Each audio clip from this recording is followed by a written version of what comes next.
معرفش يعني إيه حشيش وعمري ما شفته. ده كان أول رد من الإعلامية سارة خليفة المتهمة في قضية الممنوعات، والمحامي الخاص بيها كمان أثار جدل كبير بعد كلامه في قاعة المحكمة. وفي الفيديو ده هتعرفوا اللي حصل في التحقيقات بالكامل، تابعونا لنهاية الفيديو. التحقيقات مع الإعلامية سارة خليفة مستمرة من أول يوم تم القبض عليها فيه، هي وكل المتهمين معاها في قضية الممنوعات. وطبعا كلنا عارفين إن سارة خليفة اتمسكت بكمية كبيرة من الحشيش المصنع، وطول الفترة اللي فاتت وهي بيتحقق معاها. لكن الأيام اللي فاتت تم التحقيق معاها لأول مرة في حضور كل المتهمين في القضية، وقالت إنها ما تعرفش حد فيهم، وإنها ما تعرفش حاجة عن الممنوعات ولا حتى تعرف يعني إيه ممنوعات، وعمرها ما شافت شكل الحشيش ولا تعرف.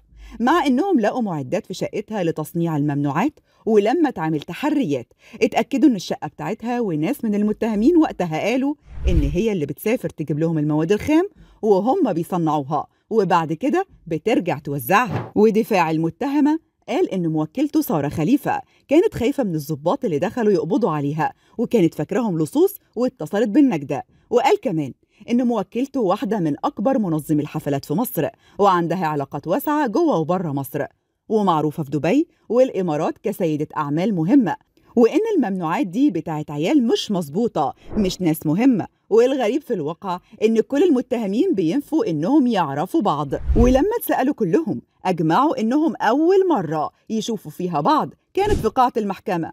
وواحد من دفاع المتهمين قال موكلي شايل موبايل بزراير وفي جيبه 75 جنيه، ازاي يبقى تاجر ممنوعات ومش لاقي ياكل كده؟ وواحد تاني قال انا حلاق ومعرفش اي حد من المتهمين دول ولا اعرف حاجة عن الحشيش ده.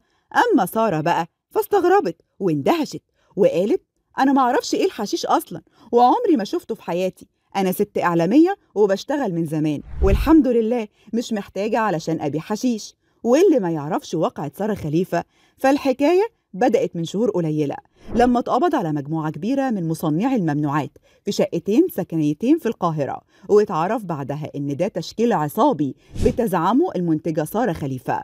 والكاميرات جابت إن بيتردد على شقة سارة ناس مشبوهين ومشكوك في أمرهم، وتم القبض على عناصر التشكيل، ولقوا معاهم أكتر من 200 كيلو جرام من الحشيش، ده غير الأدوات اللي بيستخدموها في تصنيعها وعملات محلية وأجنبية. وقيمة المواد المضبوطة كانت حوالي 420 مليون جنيه. وبعد ردود معلومات مؤكدة بتورط سارة خليفة تم القبض عليها. وفي التحقيقات لقوا فيديو على تليفونها فيه تعذيب لشخص داخل غرفة نومها، ده غير الرسائل اللي على الواتساب بينها وبين المتهمين المتورطين في الشبكة. سارة من مواليد محافظة القاهرة 94، بدأت مشوارها الإعلامي على قناة ART لمدة 3 سنين، قدمت خلالهم برنامج اسمه من القاهرة، وبعدها اتنقلت لقناة الشرقية العراقية وقعدت فيها 5 سنين. حققت سارة شعبية كبيرة بين مغنيين المهرجانات زي حمو بيكا وعمر كمال وغيرهم، وده لأنها عندها شركة تنظيم حفلات وبتنظم من خلالها حفلات كتير جدا في مصر والإمارات. وارتبط اسمها إعلاميا بلاعب الكورة محمود عبد المنعم الشهير بكهربا، واتقال إنهم اتجوزوا، لكن الجواز ما استمرش كتير واتطلقوا بعد 6 شهور بس. وبعد القبض عليها نقابة الإعلاميين قالت إن سارة منتحلة صفة وبتشتغل بدون تراخيص رسمية، وإنها مش مقيدة على ذمة النقابة، وتم تجميد ممتلكاتها وأرصدتها في البنوك.